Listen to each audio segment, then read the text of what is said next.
I know this unit failed. This heater is 1991. Okay, this one is 2007 and it's been sitting for like 4 or 5 years.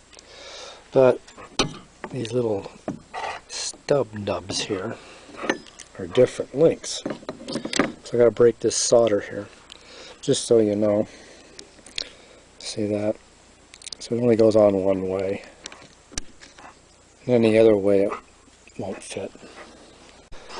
So to get one of these off of your heater, you undo these fittings, which were here. If you can't do that, you better call somebody.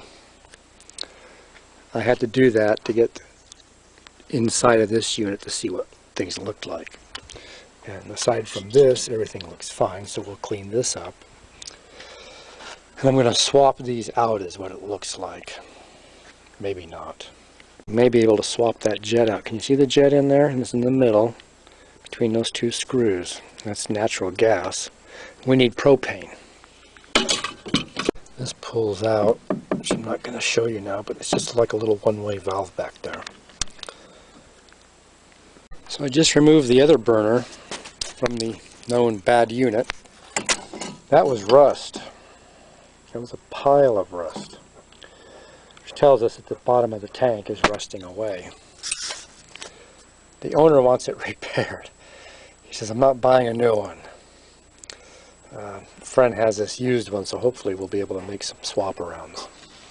That jet and the other jet are fixed. They're in place. They're not threaded. The one I've done, they were just a jet that you screwed in. Alright, we move forward.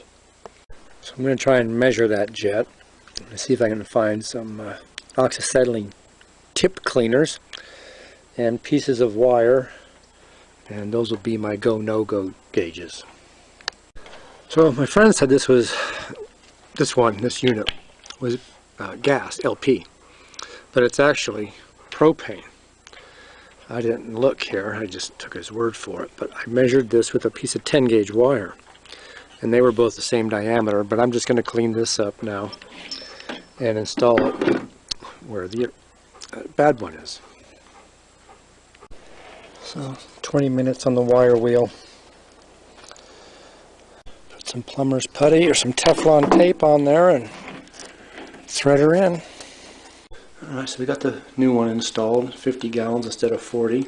So all we're looking at is a water tank with that regulator and that burner system, and that's it. So really everything we need is right there. If your tank's older, your only access on a gas one would be to remove that unit, and then you can try and look around inside. You can stick your finger inside or a rag and wander around and see what kind of debris is inside there.